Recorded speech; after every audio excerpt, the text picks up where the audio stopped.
Well, good evening, everyone. It is time for a CyberCast After Dark. You know who I am? Well, maybe you do, but maybe you don't. Am I you? Are you me? We'll find out today. That is for sure. Welcome to CyberCast After Dark. My name is Daniel Lowry. Whether or not I'm the real Daniel Lowry has remained to be seen because we're going to be talking a little bit about that tonight. But thank you all for joining me. Hopefully, you're having a great week. You're having a good time. You're ready to get the kids to bed, and we're ready to sit down, talk a little bit of cyber stuff. We got a great special guest for us today. I think you guys already know who that is. Before we get too far down the road, if you're new, shout out to you. Thank you for joining us. Make sure you drop a comment and say, hey, I'm new here. And we can give you a nice warm welcome. We enjoy having new people in the chat, and the chat does get lively. We've already got some great folks already showing up. I am going to go take a look. Let's see, who do we got in there already? I see Alicia Grimm. I see FedEx is in the house. I see Code Brew has already showed up as well. Steve Young and the Tech Ricky. You know, I love some good Tech Ricky. And my man Tech Grunt 11G as well. Anybody else that's showing up late? Mistletoe. I like that. Hello, Mistletoe. Good to have you tonight. Let's see here. Any house cleaning things I need to do before we get the show started? And you know, I got a Pen Test Plus course out there. If you have not purchased, go do that already. You know where to go. It's at academy.simplycyber.io. And that is going to be awesome. Also, we have a Discord. If you want to join the Discord, the link is in the description of this here video. Just drop down in there, find that link, join the Discord. Let's have some fun. Would love to have you there and see some new folks kicking around. All right, with that being said, let's go to one Mr. James McQuiggan. James McQuiggan, welcome to the show, sir. How are you this evening? No, this is Daniel. Oh, hold on. It's the real Daniel Lowry, not James McQuiggan. What's going on here? I think you've been deepfaked. Dude, every time I see... So we get the show started, like we're going backstage. He jumps in. This is what I see, right? I'm on the floor. I am losing my mind because this is hysterical. And he'll... You saw, like I said, sometimes you hit just the right angle and it's legit me. It's crazy. I love this, by the way. This technology needs to exist, and I'm glad that it does. Now, that said, there's obviously some nefarious things that can be used with it, but for sheer entertainment value alone, we must protect it. It must be always around. James McQuiggan, how you doing today, good sir? I'm doing well. See, there I am. Oh, there he is. We got a bit of an echo going on, but that's cool. That said, oh, that's right. He's got a magic trick we're going to do here real quick. This is going to be fun. Hold up, everyone. Just be patient for... Ta-da! We switch on over. Oh, shoot. Hang on. Yeah, he forgot to mute the other computer, didn't he? Yep. Classic blunder. Happens to the best of us, though. I've seen it 1,000 times. It's all part of the magic. What can I say? It is. It is a part of the magic. Man, I'm so glad to have you in here. You know, I had a great time hanging out with you at B-Sides Orlando. We had the real gem of an opportunity to hang out almost all day. He did a great talk. I kind of snuck in on his talk at the end there. And what was funny is I did not know he was going to deep fake me. And all of a sudden you saw what that looked like. I mean, can you imagine two of this guy running around? That's scary thought right there. So I'm glad that was just, computers doing computers.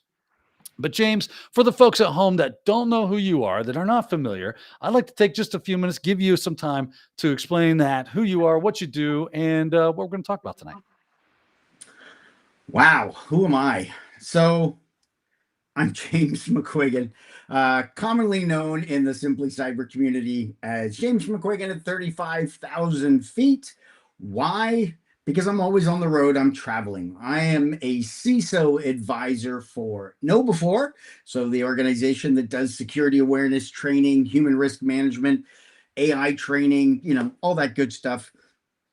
And as a side hustle, I'm also a part-time professor teaching cyber threat intelligence over at Full Sail University here in Central Florida, where Central Florida has been home for, 30 plus years.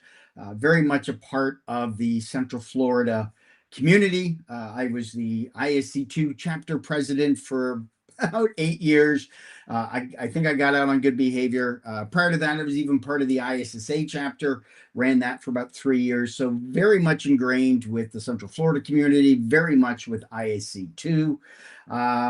Let's see. Oh, I am also the host of the Simply Secured podcast, a part of the Simply Cyber Media Group with Jerry.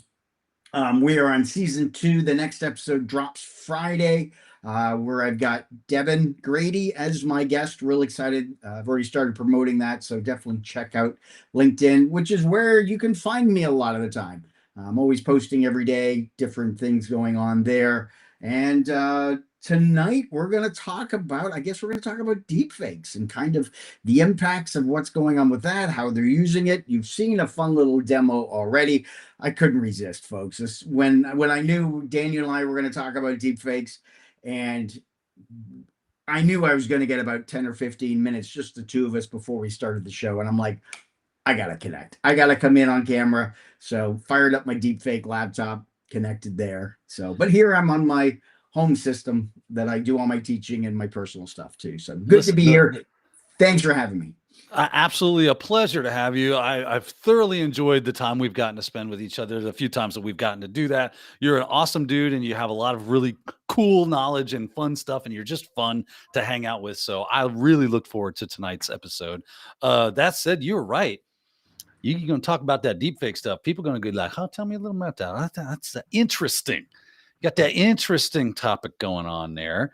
And, I got a few questions for us that just kind of help us kick this thing off and get us going. Of course, you out there in the chat, if you've got questions as well, you know what to do. Just at my name and ask your question, put a Q in there. Or if you want to specifically go for James, you can at James's name. I think he is also in the YouTube chat as well. So that makes it really easy for us to see those questions and jump on them. Well, let's kick things off with the deepfake threat landscape, because we were talking about how this just looks like an interesting thing for entertainment and having a good time, and it is totally that. Face swap apps are so much fun. You can just have a good barrel of laughs with it, but there's some things that are happening with the ability to do deepfakes that are not so funny, right? Tell us a little bit about that. Why should we think of this not just as something that's fun to do, but as something we need to worry about when it comes to cybersecurity?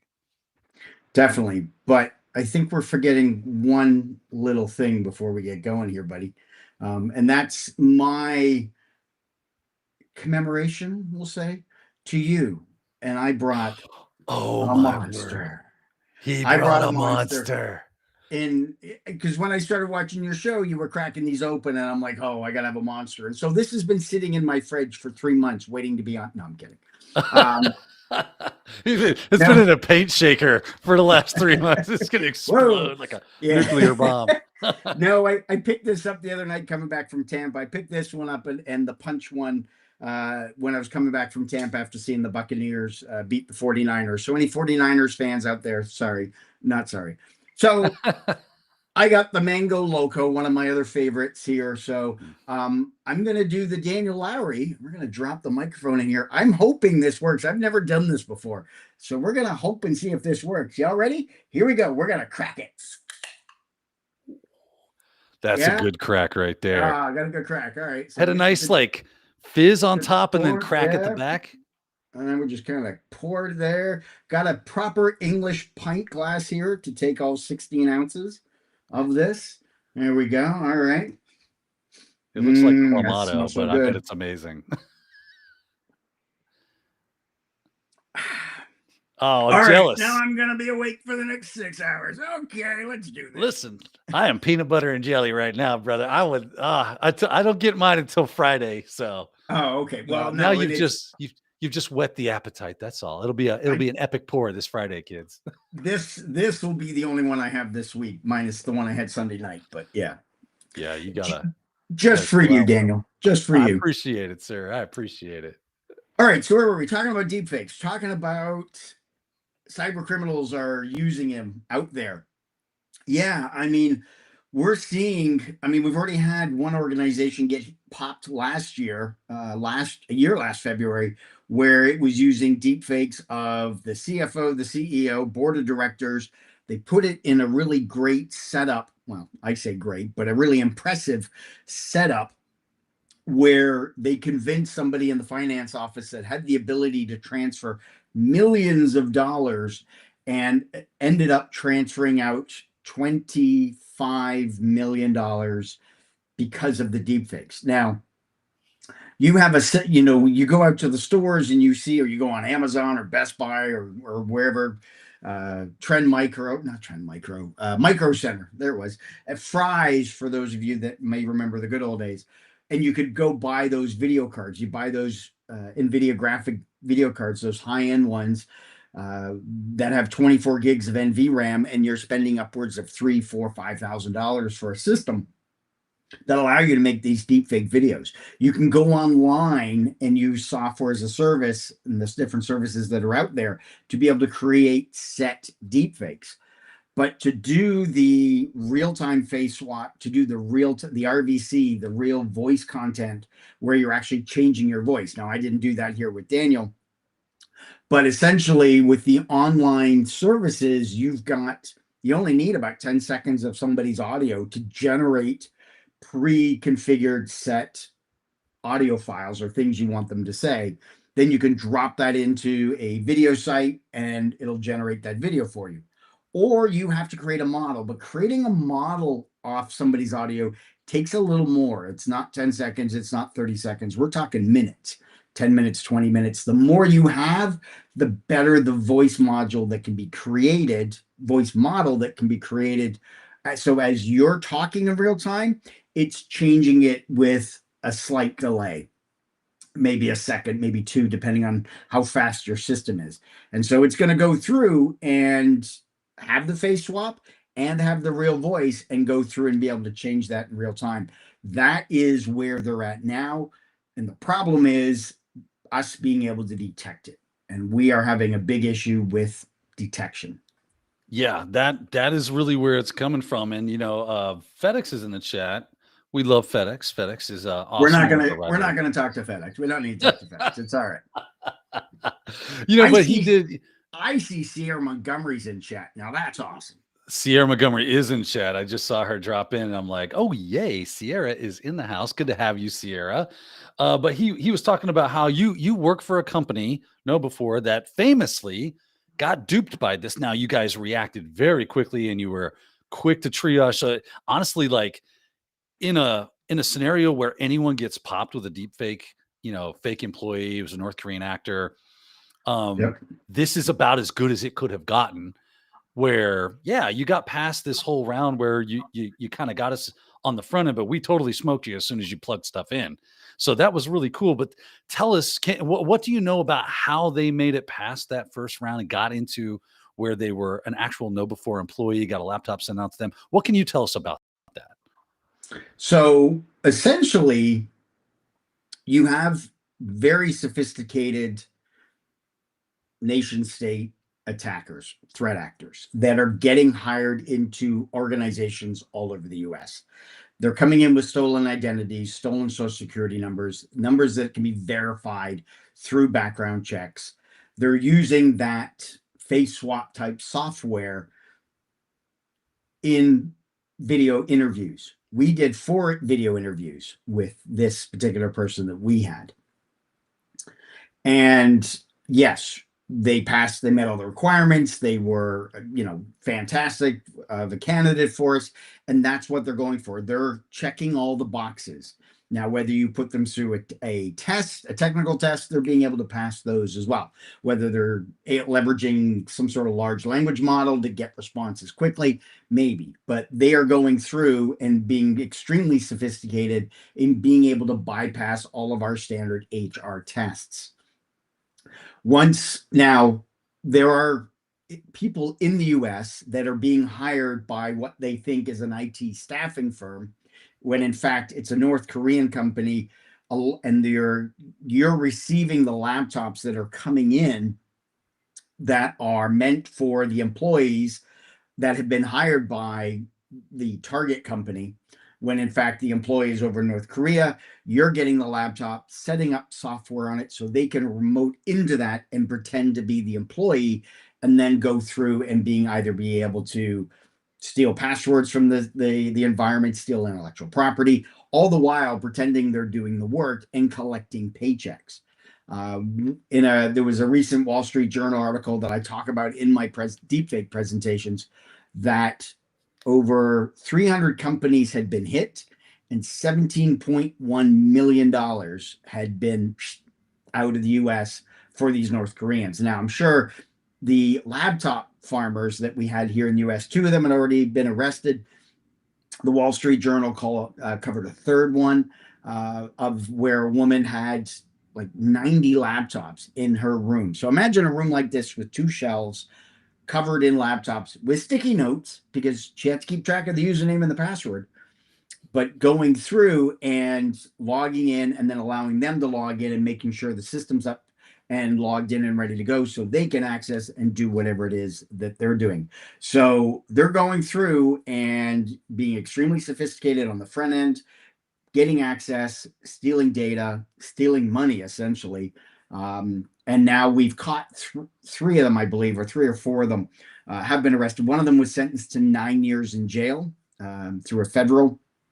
And it was, Alicia Grimm. Yeah, that was because she was doing TikToks, and it wasn't, she was doing TikToks of her work. She was doing TikToks on her life. Hey, this is me. I got clients that are wanting something done today, so I don't have time to make a big breakfast. So I'm doing my acai bowl. Yeah. Tale as old as time, isn't it? You get caught with social media. It's a devil. That's all it is to it, man. And you're going to do bad stuff. You basically have to become like a social media blackout because that stuff I have heard so many different stories about threat actors or hackers or just in general bad people that got busted because they had the mountain of Tony Montana sitting behind them. You're like, you understand that that's you have legitimate evidence of you committing crime, and you posted it on the YouTubes and stuff. That's an idiot move right there. Yeah, but to her, she thought she was working for a legitimate company. Right. She had no idea what she was doing was like not she cool. Thought, because here's the kicker to all of this. She got reached out to through LinkedIn about this job by an IT staffing company in March of 2020. Now let's think about what happened in March of 2020. Pandemic. Everybody was not allowed to leave their house. Anybody that worked in customer service or retail lost their job. She was a waitress. She lost her job. She needed a job. This came along, too good to be true. And she started doing that over the next 3 years. And it wasn't until October of 23 when they finally caught her. Yeah. I was going to do tech rents here. I hate when the chat moves on me as soon as I click it. He says, but Mama said social media is the devil. But, you're absolutely right. And then hopefully if she didn't do anything like intentionally wrong, did she go to prison for that? Did she get jail time? In February of this year, she was sentenced to 9 years. I don't know. She's the one doing 9 years. Yeah, I don't know because we can't arrest the North Koreans. She was the one, because if you think about it, it could be categorized as treason or espionage or whatever else. She didn't know, and I'm sure that she probably could have gotten 50 years. I haven't followed back up with the story. I haven't done a follow-up to see what's happened since, but it would be interesting to see. So with this being the thing, right? We're already at the spot where, and this was one of the questions I got. Let's go to chat a little bit. I got some good questions. I think the first one I want to pull up is this one right here, which is from Alicia Grimm. She says, how do you see this technology evolving in the next 5 to 10 years? Because if we're already here where we can fool a company as smart and as adept as no before, and others, right? You're not the only ones. And let me say this first before we get any farther down the road. I really applaud KnowBe4 for being very open about this, because getting this information out into the general public is what's going to help everyone, right? And I hate when everything gets pushed under lock and key. We don't talk about that. We don't use those words. That never happened. That kind of stuff, like this is some sort of black op. It's like, you understand that other people are going to get hit with this if we don't talk about it. And so for KnowBe4 to come straight out and be like, yo, we got popped, and here's what we're doing, and here's what we did, and here's what didn't work, and here's what we're doing now to make it not happen again, which I totally want to get into. But where do we see this going within the next 5 to 10 years? One of the favorite sayings I have is we are at the worst time of generative AI because it's only getting better. I mean, we're seeing generative AI improving, doubling its capabilities every 7 months. And Daniel, you're as old as I am practically, and you remember Moore's law, the HD Moore law. Every 18 months, technology was doubling. You had time to write a book. You had time to, save up and buy the new hardware. Now you've got AI doubling every 7 months. You can't write you could, but you can't get a book almost out that fast on the current state of AI. It's constantly changing. Yeah. What we need to see in the next 5 to 10 years is we need more from the tech companies in detection. Right now, you can upload a video to YouTube. You can load stuff up on TikTok, probably Instagram, and it's going to ask you, is any of this AI generated? It's relying on the honor system. That's not going to work. We need technology, especially in video, to catch up, and it's getting there. But we need it in the social medias. We need it in the YouTube, Snapchat, Facebook, TikTok, all of them, all the socials, that if it starts seeing videos that is synthetically generated, that it will let you know, or put a banner or put something on there, or watermark it, whatever it may be. Because I don't know if y'all realize, but there's been videos on TikTok and on YouTube with regards to the Portland events going on with a frog and all the ice. Some of that's been deepfaked. Bunny rabbits on trampolines. Yep. Deepfaked. Which I burst somebody's bubble the other day, that all the bunnies bouncing on that's a deepfake. Yeah. I remember hearing it as early as when the Ukraine-Russian conflict had started, where there was deep fakes that were going on there with different things, parts of the world. Yeah, it was stinking crazy. It's like it gets us freaked out for us to be able to go, can I not believe anything? So do you think that AI is going to, I mean, like you said, it's basically doubling in its use and its capabilities every 6 to 7 months. Do you think we're going to quickly get to the spot where AI can easily spot fakes and go, hey, by the way, if you were unaware, this is not a real thing? And because we got people complaining about, hey, my resume is being rejected by companies because it's saying that it's AI generated. I legit made this myself. And so are we there, or are we just getting up to where we're going to get there very soon? The learning curve right now is there for creating it. No problem. No issue. From a video deepfake detection, we're hours behind. And even then, there's still too many false positives. I think in the next 5 to 10 years, yes, as the AI gets better, it's going to be like any other technology that's been out there, where it's been cat and mouse with cyber criminal, the malicious actor, whatever you want to call them, and the good guys, the good folk. Because as they come up with something, we come up with a way to detect it. Then they come up with something better, and then we come up with something to detect it. That's what we're going to start. I've seen this movie. Yeah. It's called Cybersecurity, right? Hack the planet. Yeah. Yeah, buddy. Yeah, that does seem to be just how it kind of goes, doesn't it? As attackers get good at whatever it is they're attacking with, we then catch up with okay, we've got a defense for that. Now they're like, okay, what are we going to do now? And they move on to the next thing, and then we got to build it, and it just continues to snowball when we warm ourselves by the dumpster fire that is cybersecurity every morning and go, how's it going, Bill, Alice? Good to see you here. All right, let's see here. We got some more questions from the interwebs. Let's see what we got here. This is a fun one here.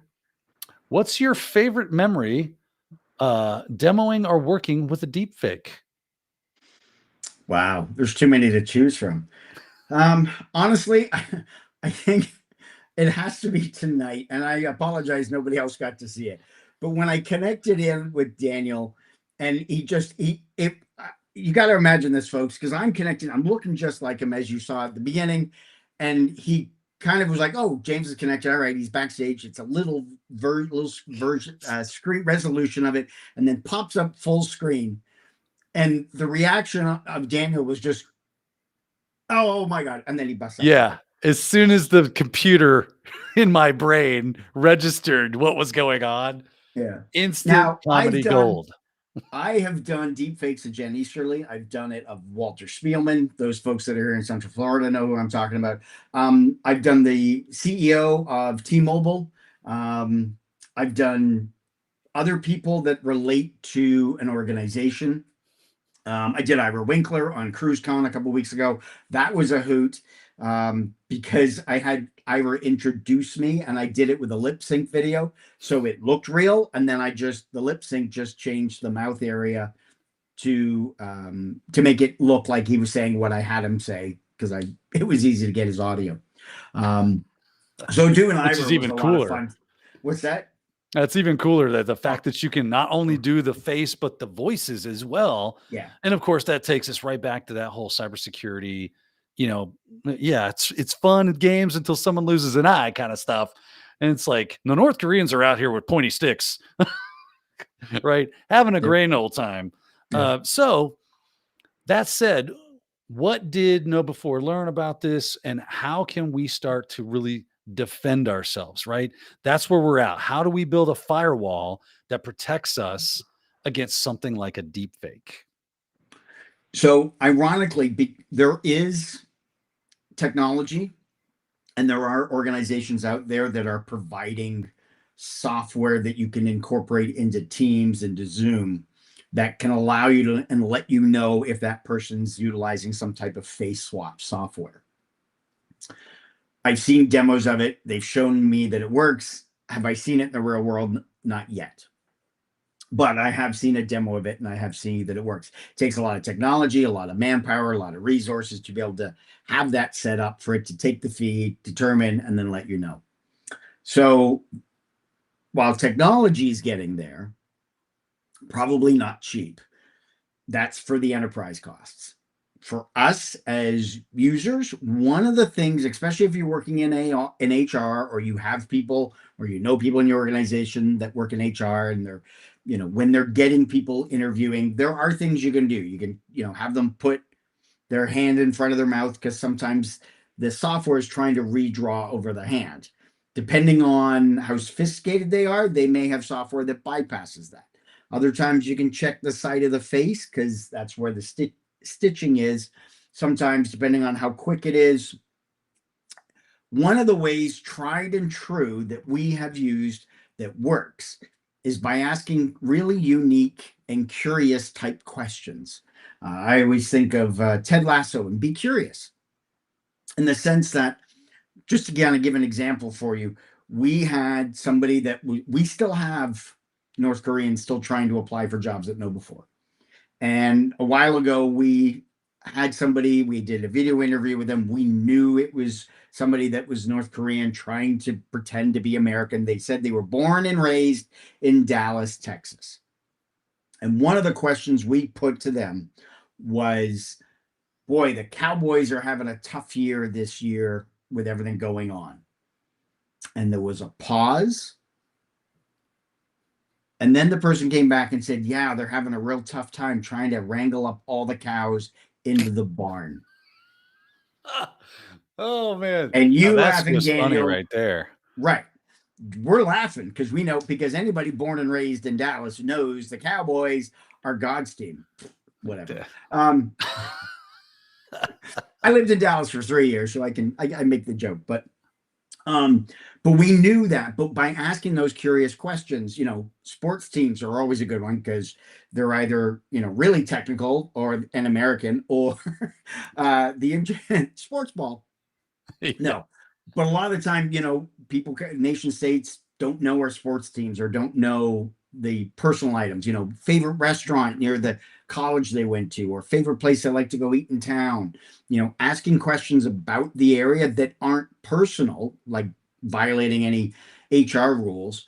But, asking just curious questions, you'll get, and when you start to hear the delay and they're kind of thinking about it, it's like, come on, these are answers you should have right at favorite restaurant in your town.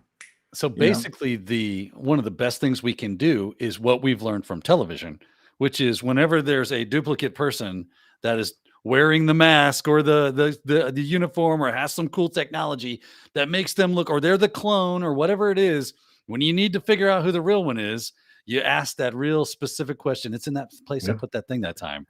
Yep. And if they don't Yeah, know where he that has, is, right. You just got to look at the CEO of Ferrari, and you can go look up that story. CEO of Ferrari called the CFO about transferring money, and the CFO felt like something was just a little bit off, and he goes, "Hey, what was the name of that book you recommended to me last week?" Hung up, perfect. Nice. just like that. Yeah, yeah. Man, that's so simple to implement too. And honestly, that should be, I mean, we teach this to our kids, honestly, right? We tell our kids, hey, here's the if anything's weird, you just have to ask for the family password. And if they don't know it, you don't go, right? You don't do nothing with them. You don't talk to them. You get the heck away. You start screaming, you whatever, right? So it's basically that. What's so funny is how that's so low tech and yet still very effective against some very high tech Mm-hmm. attack that's going on. That is interesting. I like that actually. Yeah. And what's funny is that North Korean, if he'd have just said, "I don't know about the football team," 98% of tech nerds would have been, "I have no idea about this football." Did you say? Possibly. Yeah. Is that what it's But called? yeah, but in an interview, you would go, oh, we know who you really know who they are. It's just you don't want to admit it. Yeah, yeah, yeah, yeah. All right, great. I mean, that's a really good answer, honestly. Now, I've heard some people say that one of the best things you can do, and it's totally worth it, is just say, "Hey, we want to fly you out for an in-person interview." If they're really getting to that level, what do you say about that? Do you think that's a valid solution to this, or just one of the solutions that's in the toolkit if you need it? That's one of them, but I think what we're going to start seeing, hopefully, is proxies set up where where you've got to go get something noted, like you got to go visit a notary. You've got to go show up with your driver's license, get verified, and the notary goes back and goes, "Yes, I've verified that this is James Doe or John Doe or whatever."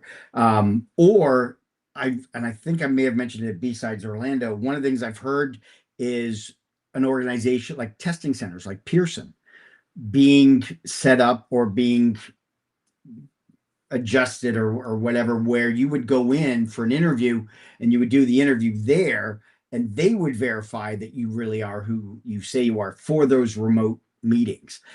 We're seeing a lot of organizations returning to office, and so there aren't going to be as many remote jobs. I mean, there are going to be organizations that have them, but we're not going to have the remote work and interviews and everything else that we had back in 2020, 21, 22, 23.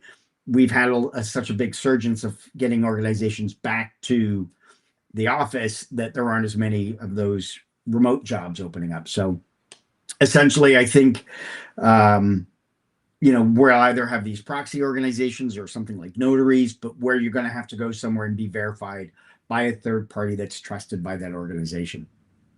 Great. Yeah, yeah. I mean, as it just goes right back to our whole conversation, right? If they start to pivot or they have a tool that they're using, we're going to figure out how to defend against it. And then can only assume that within the next couple of years they'll have a new way of doing it and things to get around what we've figured out to get them. I'll be interested in seeing how they get around like personal questions or that intimate knowledge. I can probably some sort of AI chatbot will be telling them, They it'll may, be yeah. fast enough to interpret. We've seen people do this with just US citizens interviewing with an AI chatbot there telling them the answers to the questions. So Yeah, I'm I think it'll also be something where if they're going to say they're born and raised in Dallas, they're going to learn the sports right. teams, the areas, the streets. It's going to be part of their, Yep. secret agent persona. Yeah, they got to do OSINT. They got to do the thing, right? It's a business and they got to run it. So, all right, here's a good question from Furious George. He asks, what are some of the best tools to help you and your family from being duped with deepfakes? What can we do? Because we hear about this all the time now, right? It's not just going after CFOs of multi-billion-dollar conglomerates. It's grandma and grandpa. It's mom and dad, where you get a phone call in the middle of the night that says, hey, this is your daughter, Becky, and we've been in a car accident, and I need you to wire me $500 so that I can get the car towed, and blah, blah, blah, blah, blah. They spin this yarn, and you're groggy. You're like, what? Becky, are you okay? Yeah, I'm okay, but I need you to blah, blah, blah. And what can we do personally to kind of like It's prevent this? ironically, it's the same methodology. You've got to ask questions. It's the trust and verify. Be skeptical. Be politely paranoid. I've had conversations with my kids, with my family. look, if I ever call you and I've been in a car accident, sorry, but I'm not calling you. I'm going to call my wife. I'm going to call the tow truck. But ask questions. Dinner was amazing the other night. What was that secret ingredient you used? A lot of times scammers are going to hang up. It's going to be, again, it's coming to us as humans. We might get it where our smartphones will be able to detect that, hey, that's an audio deepfake coming in. I don't think we're there yet. That may be that 5 to 10 year plan.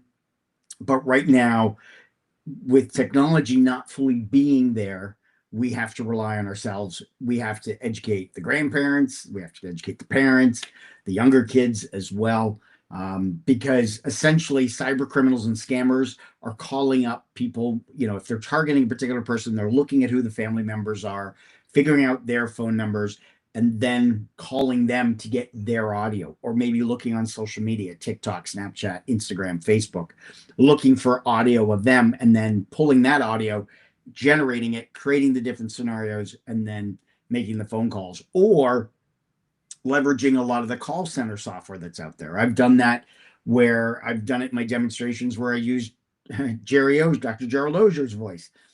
There's plenty of his audio out there. But essentially it was call center software, but I flipped it. Rather than the person calling the software called the person, pretending to be whoever the mark family is. So if I was going after the daughter and I had the audio, I'd create the voice model for the daughter and then have a scenario, a prompt given to the large language model that would say, you're talking to your parents, you've been in a car accident, you need them to wire $5,000 to this account. You've got to be urgent, you've got to be persuasive, you got to be pressing, be scared, whatever, add in all the emotions, and the large language model with the voice and whatever other knowledge base you give it can have that conversation with whoever the target is and just scare the living bejesus. But the minute you throw in a question, then that they can't answer, like, hey, dinner the other night was great, what was it you cooked again, it's gonna throw it, it won't know. Are they adding on sophistication such as like SMS spoofing and that kind of stuff where it looks like it's actually coming from their actual cell phones? Because my first inclination is to go, this sounds, if there's anything hinky, I'm gonna hang up and call the number back of, if it's my daughter, right? Or my mom or whoever, I'm gonna call them right back and go, hey, sorry, we got disconnected, which is not a lie. It's just that I did it purposefully, right? Is that a good technique to kind of like circumvent these things? Yeah, I mean, sometimes they may start off with just a phone call trying to get through, or they'll pretend to be they'll be trying to text. They may spoof the number. Now a lot of I believe Apple's able to detect on spoofs, but even if it's not, you're going to get a text message that's coming in, said, I lost my phone, I'm using my friend's phone, I've been in a car accident, I'm going to call you right now, and then the phone rings. Yeah. So I would still call. I would still call, because what if they answer the phone and go, yeah, I didn't call you. Right. Yeah. It's that trust and verify. Yeah. That's it, man. And yeah, it may work and it may not, but I still feel like, this is all going back to the idea that this is social engineering 101, right?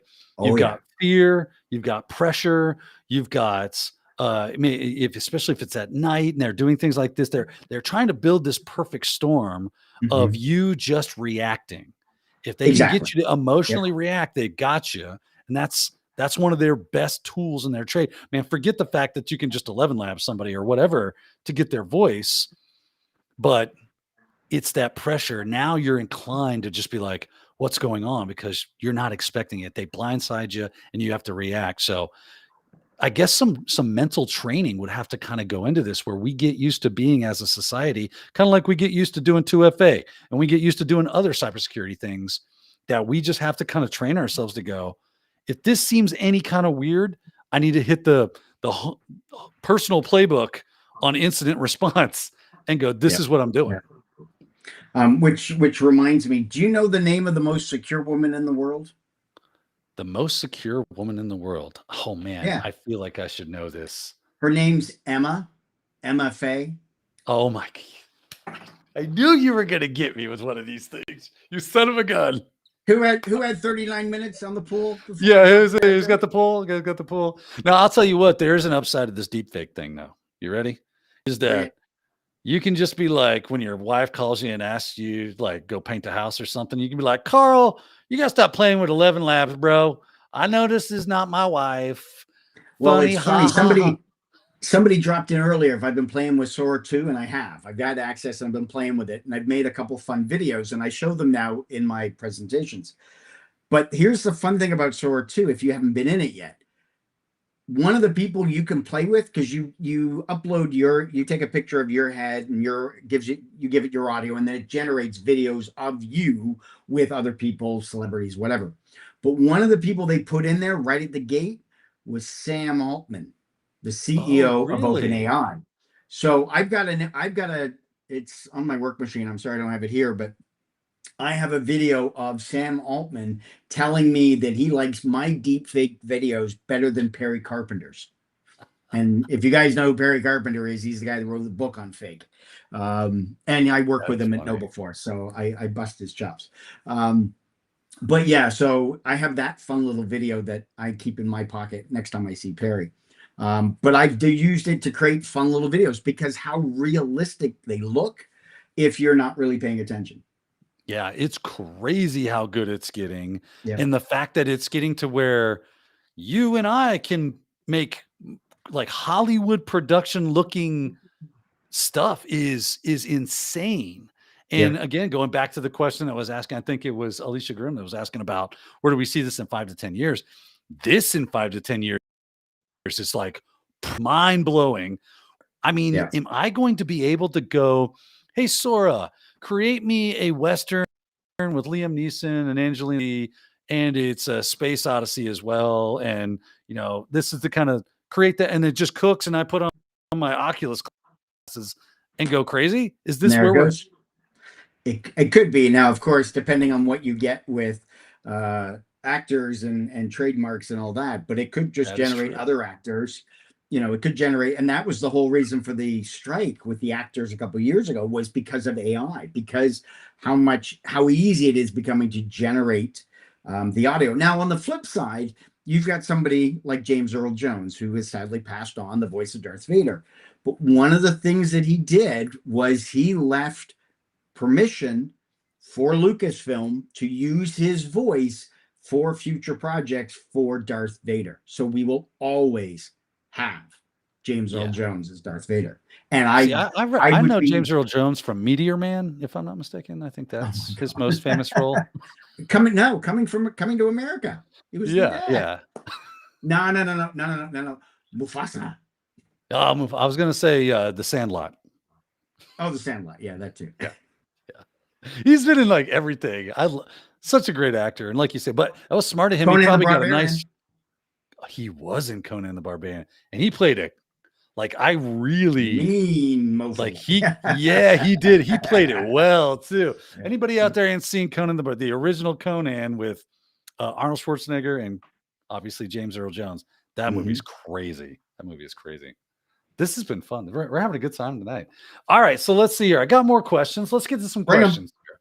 Let's see what I got. Let me hide that one. I can get rid of this. Some of Well them just done. get kind of fun. Let's see here. Okay, here we go. This one comes from Steve Young. He's asking about Reality Defender. This organization's been looking at Reality Defender. The cost is a bit much for a 5-year contract. What do you know about Reality Defender? What can you tell us about it? And is this something that we need to, kind of get in our purview? So Reality Defender was the name of the company that I chatted with. That they demonstrated their face swap detection for me, and I chatted with the guy, and essentially, it's not cheap.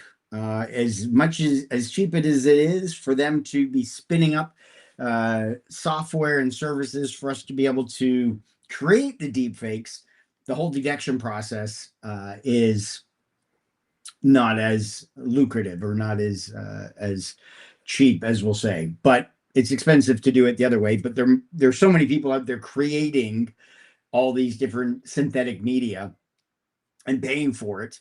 There's not a lot of people that are paying for the detection aspects. If there was a service that I could pay for, sure. But right now everything is all enterprise based. And as what we're seeing there from Steve, yeah, Reality Defender is one of the organizations I've seen. The product looks sound. And yeah, it probably is a bit much for a 5-year contract. But then again, what's the risk you're offsetting? You know, we start talking cybersecurity in the sense that what's the risk? Now you done did it. I did you done opened the GRC can, and here we are, neck deep in it. Doesn't take long. Jerry's just like He's going, yay, yay, GRC. Yeah. Yeah. He's sound asleep in his bed and he went, GRC. What? Someone. Oh my God. I literally envisioned Jerry sitting up in bed going, oh, GRC. Yeah, there's a disturbance in the GRC force. Man, we're riding the short bus to you know where now. Anyway. That's what we do. Well, that's cool. Yeah. I mean, so it's a bit pricey, but I would, risk? like you said, yeah, I mean, I would assume that if my company is severely at risk of being targeted by somebody that's going to use a deep fake to get a job or do X, Y, or Z kind of nefarious thing, that all of a sudden maybe that price tag ain't so bad. Right. Yeah. I mean, it comes down to maybe it's something you try. Like I said, it depends if you're hiring a lot of remote workers. If you're not hiring remote workers, then have them come into the office. If it's something they can come local. But if you are interviewing people all over the country and you interview the people that you really like, then you bring in the one or two for that final interview. What's $1,000 plane ticket and hotel for a night and Uber, T&E expense to hire them on and to turn out that, oh no, they're not a real person. Okay, well, all right, you didn't fly them in because they weren't going to be coming in. Right there. They weren't going to be coming in from North Korea. So yeah, exactly. It's so funny that I had a friend of mine, Tim, used to say, sounds funny now, doesn't sound funny in front of a judge. And that's because he got sued because it's people in his business were saying things they shouldn't say in public places. And people sued him. And the judge was like, and same thing here. Sounds funny now, doesn't sound funny when you're having to send out those emails about a data breach and your company getting popped.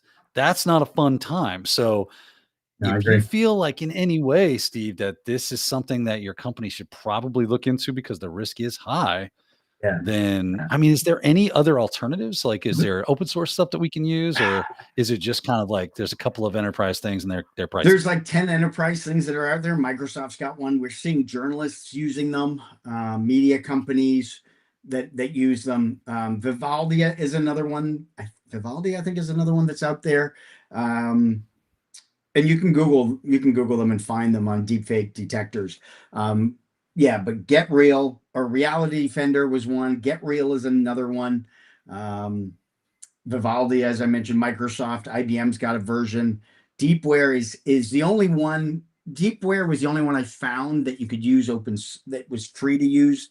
But it's I've put my deepfake videos through it and it hasn't been able to detect them. It thinks they're real. It wasn't getting. And again, that's the false positives that we're dealing with. So yeah, it comes down to being a business decision. Is it something we need? Is it something that we're hiring a lot of remote workers? And if we have somebody that gets into our organization, what's that cost versus what we're going to pay for the 5 years or maybe a year or whatever. Gotcha. Let's put the shoe on the other foot. Let's say that we're really interested in deepfakes because they're kind of fun to play with and asking for a friend.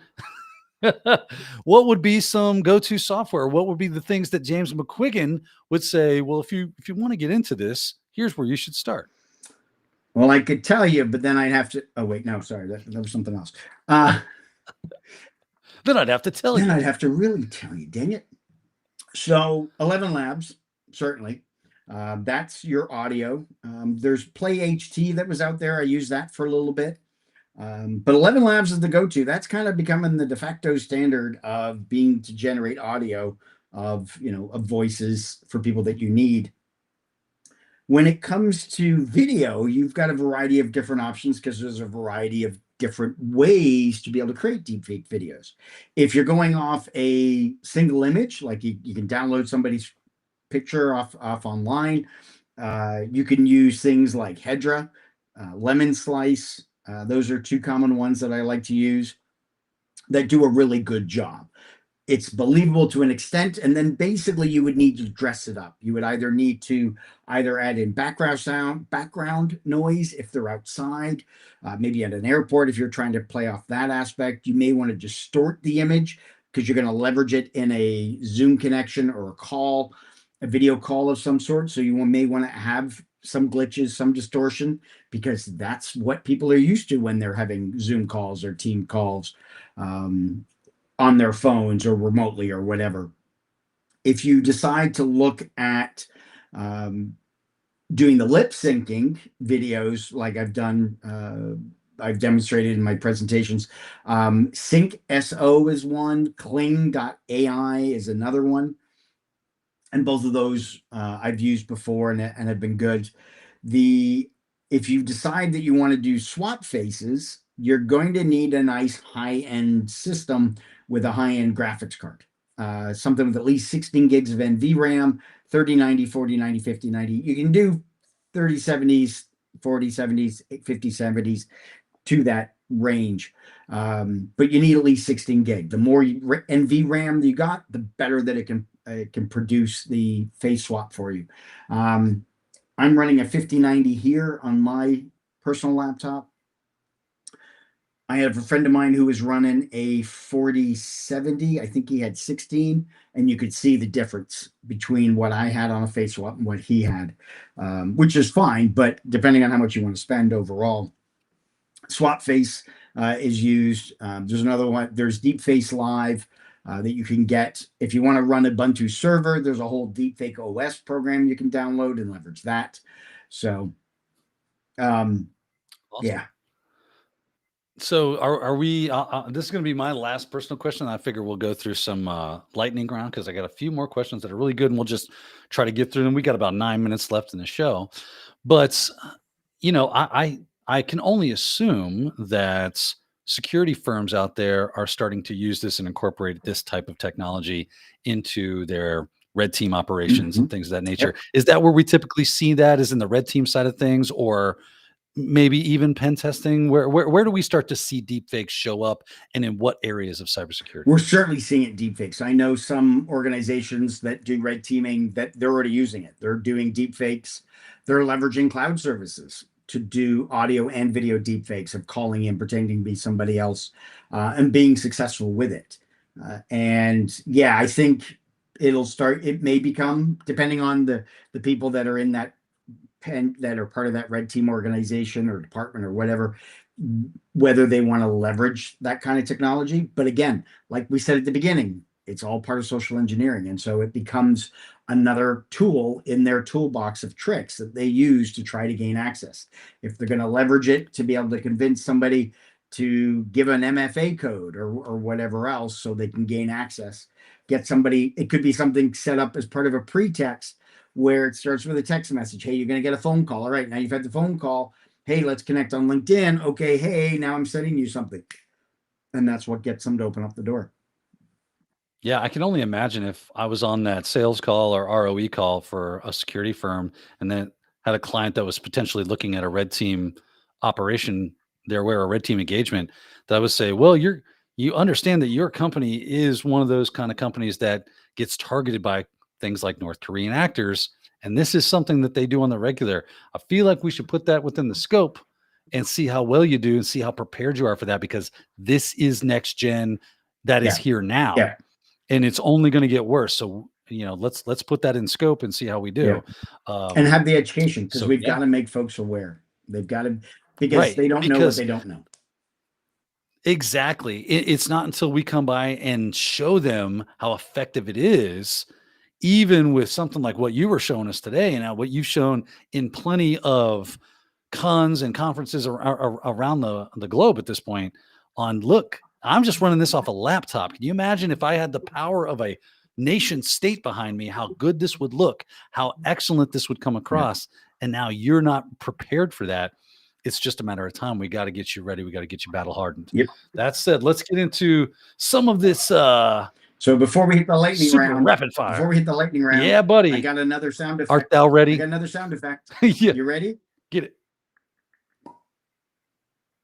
Ooh. So I've had the upper. Now I gotta have the downer. He's got to bring it back down. He's got to have some granddad's old cough medicine there. I like the sound of Wild Irish Rose. Yeah. This is the Eagle Rare 10. It's that So Thunderbird. Right? there you go. Yeah, All right, that's bring it. Let's go. Mad Dog 2020 for James God, McQuiggan. no. All right, here we go. Let's see here. What got you interested in deepfakes? What's the most important or interesting thing that you learned from learning about deepfakes? Interesting. What got me interested Alicia. was because I was doing so many talks on AI. It was kind of that next level dealing with synthetic media. It was just an area that got interesting, and seeing how easy it was to be able to create them, I'm like, I got to make people aware of it. The most interesting thing I've learned from it, oy vey, I don't look good in a wig. There we go. I love it. I love it. Good answer. Good answer. All right, next one here. This is from Losec Luke. What do I need in order to get hired by the Norks? In order to get hired here? I mean, kind of a funny question, but it's funny because it's true. So what are they doing that makes them so attractive to companies? I mean, their because we've resumes just are seen a string of perfect. this happen. Their resumes are exactly what they're looking for. It checks all the boxes. They're lying. So are they just basically like, it's one big fat lie? They're looking at a job role and going, I will literally make my resume look like I am the perfect candidate for this job. Yeah. Yeah. Okay. Now, well, there you go. I mean, Luke asks a neat question, and I've got a weird solution for you. I had a conversation the other day with a friend of a friend who's based out of Germany, and they have a lot of cybersecurity jobs over there. They're needing to fill, and they are looking to bring people over from other countries to come work in Germany, and they help you with, you got to do all the paperwork, but they help you with that process to go over there and work in Germany for 2, 5, however many years. So that may be something to start looking at as well. If you can't find something in the US, there are other countries. If you're willing to move, I've always said that's like, that seems to have been always the one big thing. I'm willing to relocate anywhere. And all of a sudden job opportunities, they become much more plentiful. I'm not going to say you're going to get one, but it broadens the net quite a bit if you're willing to hightail it from wherever. Yeah. If anybody's interested, hit me up on LinkedIn. I'll send you the info, because that's interesting stuff. Yeah, so send me that stuff. just because it's interesting. I want to know more about it. Very cool. All right, let's see what's next. Next question is, what are some of your best tools to help your family? Oh, we already did that one. I'm sorry, I didn't ask questions. That one. We did that one. Next question, Sierra Montgomery. I saved one of these for last because it was Sierra. Yes. Do you have a pulse on how it is presently, impacting the DFIR space, and what moves on the tech side have been made or are in progress? What an amazing question from Sierra. Yes, this is what she does. Oh, shucks, we ran out of time. No, I'm teasing. Oh, that's the end of CyberCast. Thanks, everyone, for joining. Do I have a pulse on how it's impacting digital forensics incident response? Not yet. What I would be curious to know is, and I haven't had the opportunity, is I'd love to meet the people that were part of Erupt, the company that got breached for 25 million last year, and curious to see what their response was. Now, what I have been telling folks in presentations is start adding deepfakes. Start adding that your CEO gets deepfaked and pretends to call an employee. What's that IR process looking like? Start adding these scenarios into your tabletop exercises, because they're coming, they're happening. So get them added in there already. From a tech side, again, we've got technology there. It's just a matter of getting it into organization. The price point is higher than it is to create them, it's higher to detect than it is to create them. Yeah. Great question, man. She always brings the A game. She makes us all look good. She does indeed. And of course, Alicia Grimm also has excellent questions. And we may have touched on a bit of this, if not directly. This one says, how do you detect it when it comes to disinformation, Ooh. public figures, etc.? Yeah. This seems to be the most difficult, right? Yeah. I mean, like I said, bouncing rabbits on a trampoline, the frog that we're seeing in Portland, the National Guard guy in the LA riots, we're seeing all of these crop up. And it's going to come down again to us as humans to look at it and go, what's the benefit here? What am I supposed to feel? The Hollywood sign burning got shared over social media so many times, and it was a fake because it was spelt with 2 D's. But the sign was burning, and you had people going down the next day to check it out because they were worried about the sign. It's a matter of, okay, is there a reaction I'm supposed to have? Am I supposed to be angry, sad, fearful? See if there's a way to go through and investigate it. Maybe do like a reverse image search. See if you can find if there's a valid source for the image. There isn't a service out there that I've seen where I can upload an image and it can tell me if it's, if it's a fake or not, deep fake. We got Snopes, but that's more on situations and scenarios and events and stories, not necessarily the images. So it's a little behind on the 8 ball, but we need something out there that's readily available for consumers, readily available for us, family members, our grandparents, that they can upload something and it can come back with a level of confidence to go, yep, it's a deep fake. Yeah, I'm at this point, just me personally, what I'm doing is going, unless it's on like every national news channel, and I'm just never trust, always verify. And even then, I'm probably going to look at it with a jaundiced eye until, a bit of time passes that it has been verified in the public as that's the legit thing. So just kind of like, hedge your bets whenever you see something that looks a little inflammatory. Stop. And just go, Yeah. okay, Stop thinking. Is this legit? Yeah. Stop thinking. I like that. Stop thinking connect. James McQuiggan. Daniel Lally. My man, we made it. Man. This has been fun. It's been awesome. I've really enjoyed having you on, good It's sir. been a pleasure. We got to do it again sometime. Yeah, absolutely. Anytime you want, please, if you're just like, hey man, I want to go on the show. We'll see you in reach out, like less than 3 weeks, right? You see, I didn't even have to tell you. I didn't have to prompt the man. He already knows because he's a professional. Simply CyberCast. And that's right. You will see me. Yeah. It's happening, yo. It's going to be a good time had by all. If you are not already on the books, has he sold out? Has it sold out on us, or is there still tickets available? So I don't know. I haven't checked, but well, go check. Everyone. It's up in Charleston, South Carolina. It's 2 days. You got a workshop one day. You got the conference the next day. The track to go to is going to be track 2. Why? Track 2. Track 2. I say why? Because I'm the MC. And we're going to have an awesome time in track 2. We got some great talks lined up. I don't know yet who's lined up, but whoever it is, they're going to be amazing. They're going to be awesome because I'm going to be hosting it and keeping us on track, asking the good questions and, just pumping the crowd up, getting the energy nice and high, make our track the best one, as always, at Simply CyberCon. And Daniel Lowry's going to be there too. So there we go. I will be there with bells on, good sir. I don't know if that's a literal bells, but who knows? Someone might tag me like a cat so they know where I'm at all times. We'll bring a cowbell. James, thank you so much. Yeah. I'm just good. Oh, there's Daniel. There he goes. He's over there. Thank you so much for joining us, man. I really, really had a great time. I learned a lot about deepfakes today. You're a wealth of knowledge. We really appreciate you lending that knowledge to us, spending time on us, and let us asking you those questions so we can get down to the bottom of things and maybe raise our skill level up just a little bit higher.